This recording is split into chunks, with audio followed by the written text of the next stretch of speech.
Première question, une petite présentation de ta vie réelle pour nos lecteurs. Bah, ma vie IRL maintenant c'est un peu ma vie ma vie en tant que chroniqueur vu que je fais plus que ça. Donc ma vie IRL elle est pas plus intéressante que ça. Je fais des vidéos depuis je fais des vidéos depuis 3 ans maintenant sur Dailymotion, YouTube et depuis quelques mois maintenant c'est surtout pour jeuxvideo.com que je fais des vidéos. Et ça me prend pas mal de temps. Donc ma vie IRL, je suis dans une grande colocation avec les deux animateurs de Speed Game et on tourne ça dans un grenier en Bretagne, en gros. À part les jeux vidéo, quels sont tes autres passe-temps? Eh bien, là j'ai plus trop le temps d'avoir les passe-temps, mais les jeux vidéo toujours évidemment, mais même de moins en moins, j'ai envie de dire. Plus je fais de vidéos, moins j'ai le temps de jouer à de nouveaux jeux. Là aujourd'hui je me suis mis à Skyward Sword, je sais pas si je vais avoir le temps de le finir ou pas.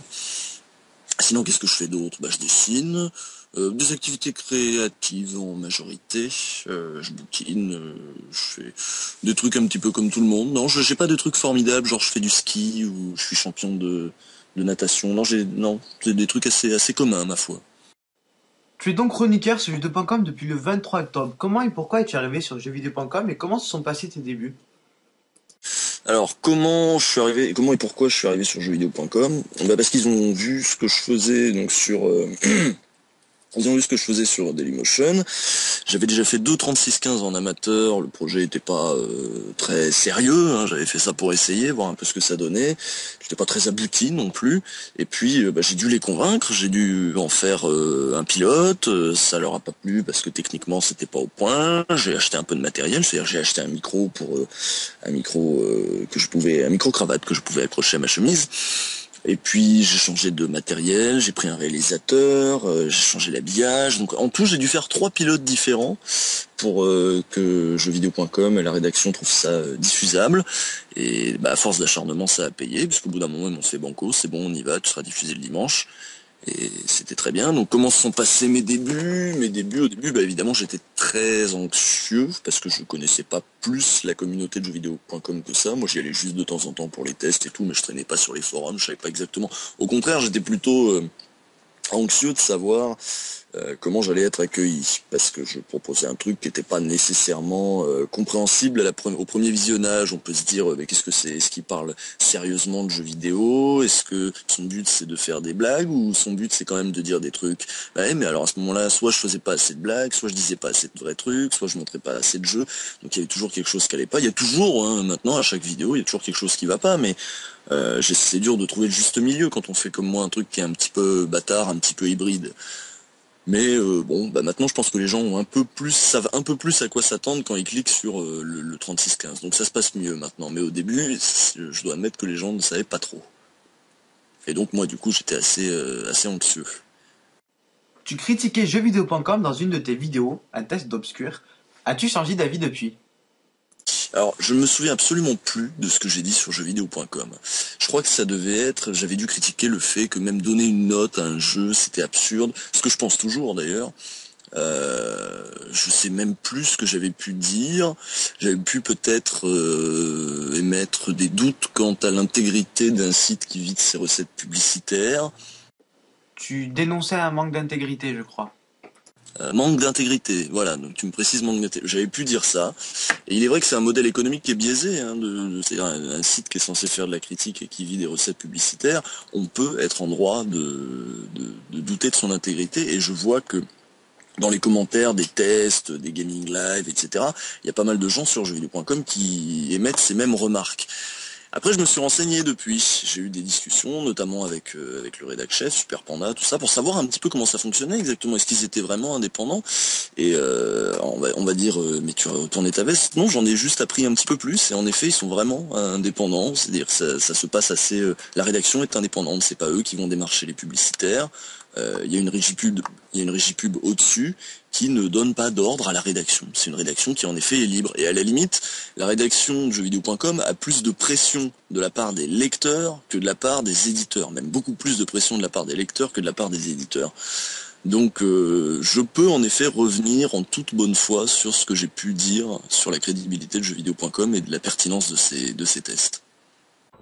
Quelles sont, en tant que chroniqueur, tes relations avec les rédacteurs de jeuxvideo.com? J'en ai assez peu, hein, si ce n'est que je suis en contact permanent, hebdomadaire avec le rédacteur en chef, un des deux rédacteurs en chef de jeuxvideo.com. J'ai jamais rencontré les testeurs, les rédacteurs. Par contre, j'ai rencontré le rédacteur en chef, j'ai rencontré le directeur, Lightman aussi. Donc, mes relations sont tout à fait cordiales et sous les meilleurs auspices pour l'instant, pourvu que ça dure. Mais j'ai pas eu la joie encore de visiter les locaux ou quoi que ce soit. Si jamais je suis dans le coin vers Aurillac, j'espère qu'ils m'y accueilleront. Mais bon, ça fait un peu loin de la Bretagne pour l'instant. Penses-tu avoir délaissé ton public d'avant jeuxvideo.com au profit de tes chroniques sur le site? Les délaissés non, parce que ils sont pas interdits de jeuxvideo.com, ils peuvent toujours voir les chroniques toutes les semaines.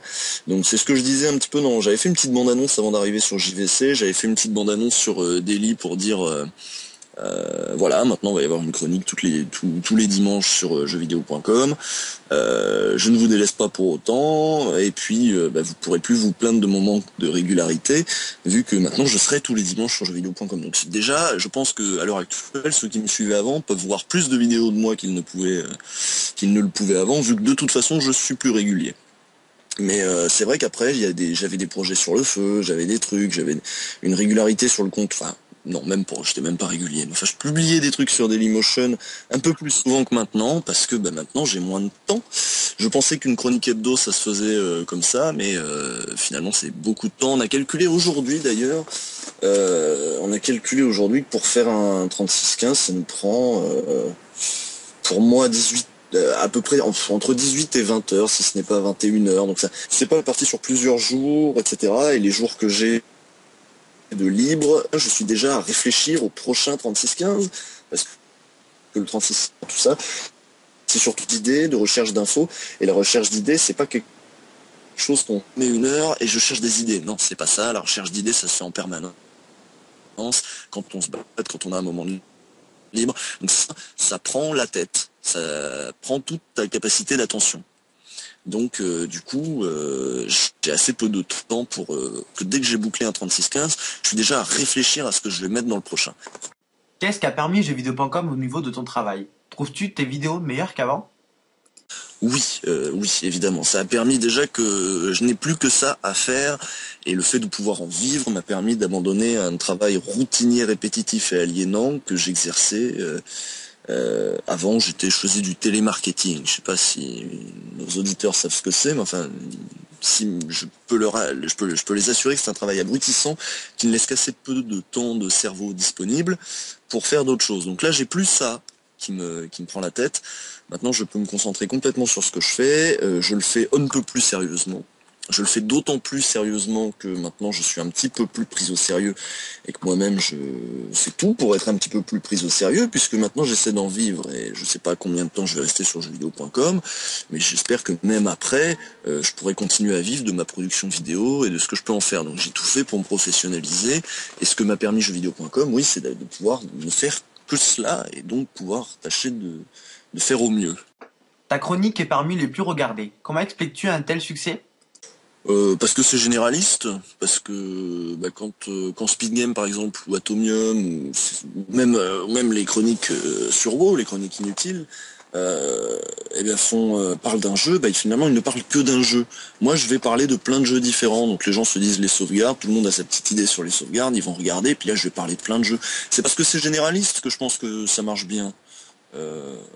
C'est surtout ça. Et puis il y a le côté surprise, tu cliques, tu sais pas trop ce qui va se passer, mais tu sais qu'on va parler de jeux vidéo et qu'éventuellement on va peut-être apprendre 2-3 trucs.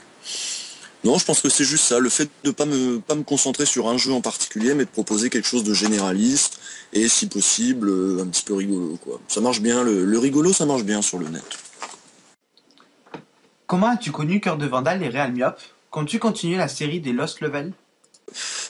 Alors, bon là ça recoupe un petit peu, on revient un petit peu à ce que je disais avant. Bon, d'abord comment je les ai connus, évidemment sur le net, vu que j'étais assez actif dans la communauté sur Dailymotion, des gens qui produisent des vidéos amateurs sur le jeu vidéo, je n'ai pu que les voir arriver, comme j'ai vu arriver un certain nombre d'autres producteurs de vidéos. Dès qu'ils ont commencé à diffuser, j'ai vu leur émission, je trouvais ça très bien, etc. Et puis, vu que moi, comme quelques autres, On avait commencé à prendre l'habitude de fréquenter les festivals de jeux vidéo. Et ben on a commencé à se croiser en vrai, parce qu'on n'habitait pas au même endroit à l'époque, moi j'étais à Orléans, ils étaient en Bretagne, mais on se rencontrait à Paris pour le festival du jeu vidéo, la Paris Games Week, tout ça, donc on s'est croisés, puis on s'entendait bien, on s'est vu au Stunfest l'année dernière, ils m'ont accueilli chez eux parce que le Stunfest c'était à Rennes, et puis bah, vu qu'on s'entendait très bien, on a essayé de voir ce qu'on pouvait faire ensemble, c'est comme ça qu'est né le spoil de The Lost Levels, et c'est comme ça que bah, finalement aujourd'hui je me retrouve à habiter avec eux en Bretagne dans la grande coloc pour faire les 36-15. J'aide aussi, j'aide pas énormément, mais je participe au tournage des speed games quand il y a besoin. Donc on bosse vraiment ensemble. Et pour le spoil de Lost Level, ben moi évidemment j'aimerais bien avoir le temps de ne faire que ça, de m'y consacrer, mais comme je l'avais expliqué, j'avais fait une vidéo explicative là-dessus sur Dailymotion, j'avais appelé ça le making of du spoil, où j'expliquais vraiment tout le boulot que c'était. C'est vraiment beaucoup de boulot de faire une vidéo de 20 minutes là-dessus, c'est très dense, il y a beaucoup d'écriture, beaucoup de montage, et c'est vrai que j'arrête pas de repousser au lendemain. Parce que, comme je l'ai dit, à chaque fois que je finis un 36-15, je suis déjà à réfléchir au prochain, et j'arrive pas à me dégager 3 jours, parce que j'arrive déjà même pas à prendre de l'avance sur les 36-15. Là, faut voir que j'ai celui qui va être diffusé dimanche, il est pas encore prêt. Hein.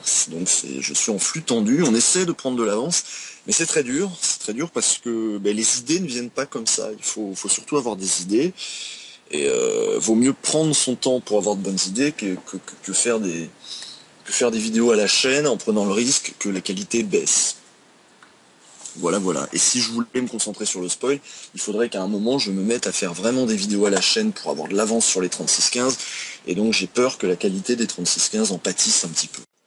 Penses-tu pouvoir te comparer à Norman, Cyprien, etc. Non, je fais pas la même chose, on n'a pas le même sujet, on n'a pas le même public, l'optique n'est pas la même. Moi je pars vraiment du principe qu'avant tout je parle de jeux vidéo, je suis pas là juste pour faire le marrant. Avant tout je parle de jeux vidéo, ensuite il y a des blagues, mais je suis pas un podcasteur, faut voir que le dispositif est pas le même, déjà la durée est pas la même. On me dit des fois que mes vidéos sont trop courtes, mais enfin les leurs, ils en pondent une par mois de 4 minutes. Moi je ponds quand même 5 à 7 minutes par semaine. Le rythme est pas le même. Et puis le public visé est pas le même. Moi je m'adresse vraiment à des joueurs. Eux ils prennent des petits sujets de la vie de tous les jours pour faire des blagues dessus, et ils s'adressent à tout le monde. Le but c'est de buzzer, rapidos, tout ça. Non, c'est pas le même public, c'est pas la même approche non plus. Et mais c'est tout à fait subjectif, de prendre un peu moins mon public pour des débiles que eux. Et puis d'ailleurs, j'aime pas trop Cyprien. Norman est déjà un peu plus marrant, même si je me fous un petit peu de sa gueule aussi à travers le personnage du nul. Mais Cyprien, non, je trouve ça assez déplorable ce qu'il fait, ce garçon. Allez, un peu moins de sérieux. Qui est la fille qui attire ton public? Donc la fille qu'on voit dans les dernières vidéos, c'est Razel, donc c'est une comédienne, elle a une formation de comédienne. Et c'était une amie de Rémi au Cœur de Vandal, qui connaissent depuis longtemps, et puis elle a donné un coup de main sur les speed games au début, quand speed game s'est lancé. Elle leur a donné un petit coup de main pour se professionnaliser, donc vu qu'elle elle a fait pas mal de mise en scène, art du spectacle, tout ça, elle les a aidés à causer devant la caméra, à se placer, etc. Donc évidemment sur jeuxvideo.com, nous on voulait le faire au début, mais on nous a dit que l'on pouvait pas trop. On voulait faire un générique à la fin de chaque émission pour dire qui a fait quoi, clairement, parce que il est évident que sur les 36-15 je suis pas tout seul. Il est évident que sur Speed Game ils sont pas non plus tout seuls. On est une équipe de 4, parfois 5 personnes sur les émissions. Moi j'ai changé, j'ai eu plusieurs réalisateurs sur les 36-15, j'aurais bien aimé pouvoir mettre leur nom. La musique qu'on entend derrière, c'est dans les 36-15, le thème du 36-15 qui a été composé par Julien Jacquard. Moi j'aimerais pouvoir mettre Julien Jacquard au générique. Comme Razel, il aurait été bien qu'elle puisse avoir été citée en tant que metteuse en scène des premiers Speed Games. Elle continue de donner un coup de main sur les tournages, elle est là. On peut lui demander des conseils sur notre jeu parce qu'elle a fait pas mal de théâtre. Donc voilà, c'est une comédienne qui est metteuse en scène. Quels sont tes projets d'avenir? On est dans le flou total là, hein, pour tout vous dire. On a un an sur jeuxvideo.com si tout se passe bien. Pour l'instant ça se passe très bien sur jeuxvideo.com, on n'a pas l'intention de partir. On y est bien, on essaie de se renouveler. Tant qu'on arrive à se renouveler, il n'y a pas de raison que ça aille moins bien. Donc après ces 1 an, je ne sais pas, ça va dépendre de des opportunités qui s'offrent à nous. Et moi, pour l'instant, j'ai pas de projet précis. Je sais ce que j'aimerais faire dans l'absolu. J'aimerais bien développer un petit peu ce côté réflexion sur le jeu vidéo. Pourquoi pas proposer des émissions un petit peu différentes. Pourquoi pas des émissions de plateau où on parlerait, parce que vous le savez sans doute, il y a une littérature de plus en plus grande qui se crée autour des jeux vidéo, des gens qui commencent à écrire sur le jeu vidéo, à penser sérieusement. Ben, j'aimerais faire des vidéos pour présenter ces gens-là un petit peu plus sérieux qui réfléchissent là-dessus. Et puis à côté de ça, j'ai toujours envie d'essayer de faire des trucs marrants, donc je vais toujours avoir des idées, envie de faire des choses. Donc je ne compte pas, après la fin de mon contrat sur jeuxvideo.com, arrêter de faire des vidéos de toute façon. Je sais pas exactement ce que je veux faire, ni à qui je vais le proposer, mais je sais que je veux continuer à produire du contenu, à essayer de développer un discours sur le jeu, et aussi à développer de la fiction, pourquoi pas de la bonne humeur, du rire, de la rigolade. On va essayer de faire ce qu'on peut, mais j'aimerais bien continuer en tout cas parce que j'aime bien faire ça.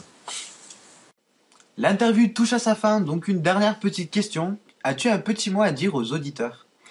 Alors les auditeurs en question, il me semble que donc vu que c'est pour JV Flux, ça va surtout être des gens qui suivent déjà bien jeuxvideo.com, jusqu'à suivre un blog sur jeuxvideo.com. Donc un petit mot finalement aux gens qui me suivent sur jeuxvideo.com, et ben je dirais merci d'avoir tenu bon, parce que je sais que les premiers épisodes, moi-même je me cherchais encore. Je savais pas, tout n'était pas clair. Maintenant j'ai un peu plus de méthode dans l'écriture, un peu plus de méthode dans la réalisation. Je suis peut-être un peu plus à l'aise, mais je sais qu'au début c'était un peu moins bien que ça ne l'est aujourd'hui. Enfin moi je le pense en tout cas. Et donc merci d'avoir continué. Ça va être démago hein, ce que je vais dire. Ça va être merci, vous êtes formidable, tout ça. Hein. Mais parce que j'ai rien d'autre à dire vu que ça se passe très bien. J'ai pas de. Enfin moi je trouve que ça se passe bien. Donc j'ai pas de réclamation en particulier à faire. Non, voilà, je les remercie d'être au rendez-vous chaque dimanche et de me faire confiance pour les distraire, ne serait-ce que 5 à 6 minutes.